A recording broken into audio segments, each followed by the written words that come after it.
also, he has got to stop hitting the lectern. Please, Boris.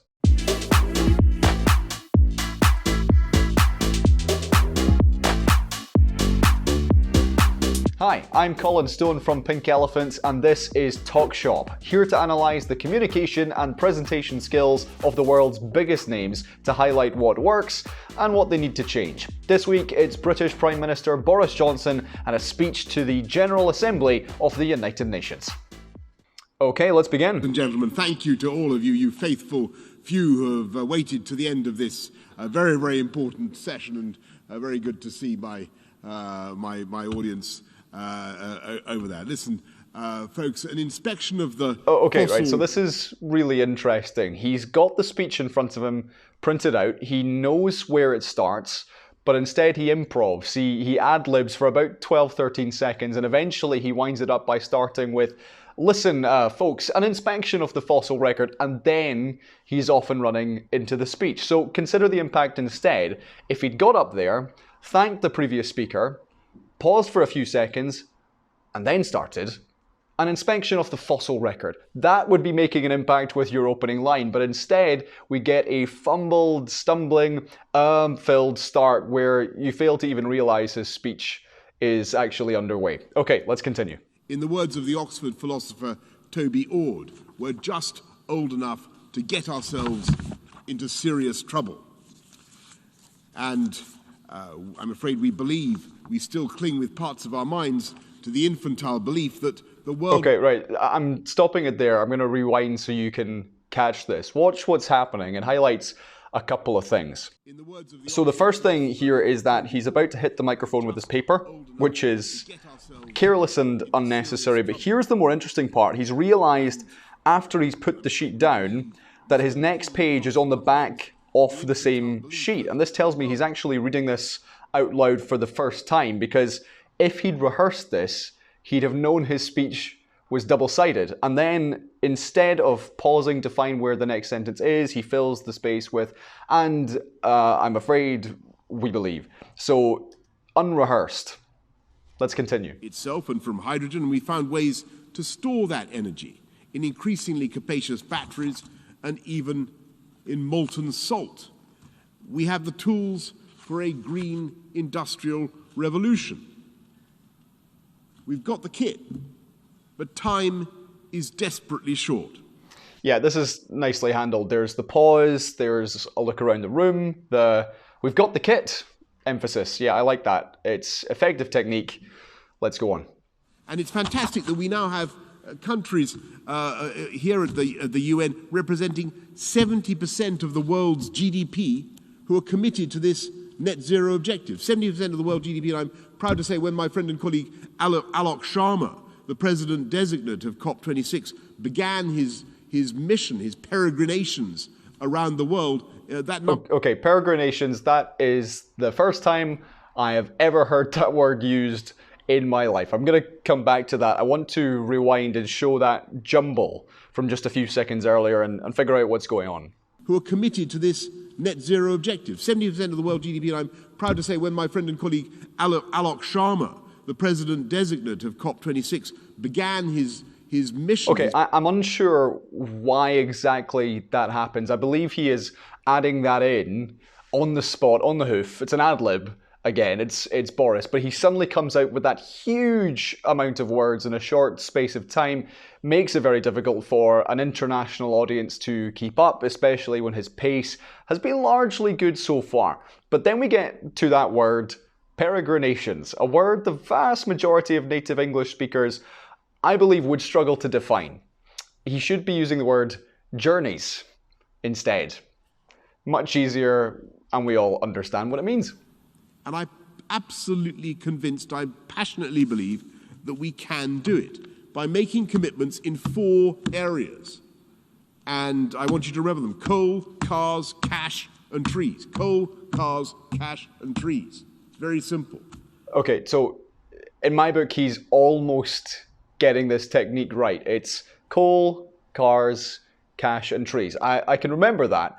But there's 2 tweaks I would suggest to this. The first is he's got to stop banging on the lectern. It's very off-putting, and it's also far louder in the auditorium where he's speaking than it comes across in this video. The second is to space those words out. He's got to give them room to breathe. So it becomes 4 areas: coal, cars, cash, trees.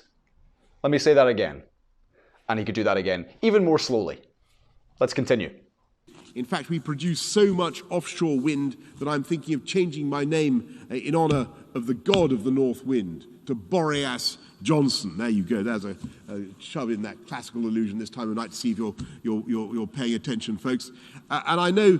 okay, right. So this is classic Boris. There's 2 things going on here. The first one is that joke has been written into the speech for him. That's a very Boris line, but the ad-lib reaction after it is him winging it.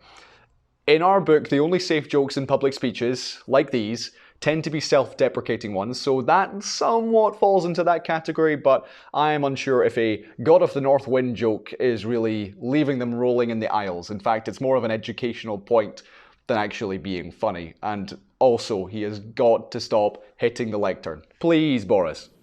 We call on the world to come together to drive this market in a low-carbon way, drive this market so that by 2040 there are only zero-emission vehicles on sale anywhere in the world. And my point is... Okay, so that is actually good technique again. He's letting that only hang in the air. It's a highlighter pen for the audience. And then he's following that up with 1 word per second, rather than the usual 3 words a second, which is what we typically hear. So slowing that down, adding the emphasis, it's great. Thing to gain from this green industrial revolution. And when Kermit the Frog sang, "It's not easy being green." You remember that one? Yes. I want you to know that he was wrong. He was wrong. It is easy. It's not only easy, it's lucrative, and it's right to be green. He was also unnecessarily rude to Miss Piggy, I thought, Kermit the Frog.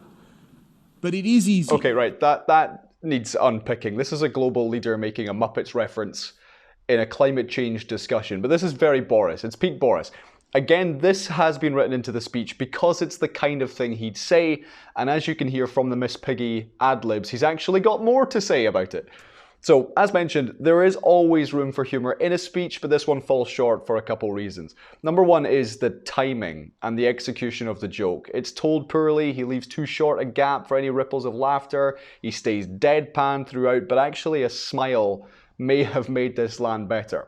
Number two is reading the room. If this was a climate change talk to local business, school kids, perfect, but this is the UN General Assembly. I appreciate this is Boris' style, but there are many better ways that you could have used humour in this particular setting. Okay, let's finish up. And it's certainly true that Sophocles was right in that sense, in that our species is uniquely capable of our own destruction and the destruction of everything around us. But if you look at the Greek, what Sophocles actually said was that man, polita dana kuden anthropou deinoteron pele, is what he said, which is Danos, man is Danos, and terrifying isn't quite right as a translation for Danos. What Sophocles really means is that mankind is, humanity is awesome. We're both terrifying but also awesome. Okay, so this is another example of botching what could have been an excellent point. He took about 30 seconds there and Greek to get to what he said in the last 5 seconds. Humanity is awesome. And then he paused for effect. That was largely a mess, but the end, or telos in Greek, that was nice. Okay, here's his conclusion. That's what I think we should do. So thank you all very much. Thank you for the pledges that you're making. I hope that you will increase them and do what is necessary. And Mr. President, see you in Glasgow. Thank you. Right, okay, ending a speech well is crucial. It's the final words before you leave an audience, so it's got to be impactful. But this is Boris Johnson. There are a number of things happening. So he flubs the ending a little. He ad-libs there about hoping that countries will increase their pledges, and arguably that should be one of the most strongly worded sentences in the entire pitch. But then there's the body language. He's moving sheets of paper and looking down over those final words of thanks. That conclusion should be the most powerful, impactful part. Look at the audience. Pause, speak slowly, leave the paper alone, shuffle it when you've finished. Then there's what happens when he stops speaking. Let's rewatch this. Okay, so he collects his papers, he bangs them on the lectern, there's the thumbs up, and he's now walking off stage the wrong way. Boris Johnson, ladies and gentlemen. My overall thoughts on the speech: there are flashes of really good presenting in there, though they are few and far between. The pausing, the intonation of certain words and phrases, the slow pace at times, all very nice. But it's the unplanned, off-script ad-libs, the misfiring humour, the eye contact could be much better, the banging on the lectern, the whole thing appears unrehearsed, and the strongest lines are under-delivered. It's poor, but it's Boris. It's a very Boris speech. Well, I trust you've enjoyed this edition of Talk Shop, and if you want to learn how to grow your confidence in public speaking, check out our e-learning courses on the Pink Elephant Academy and use the discount code TALKSHOP for 30% off all our courses. Till next time, smile and speak slowly.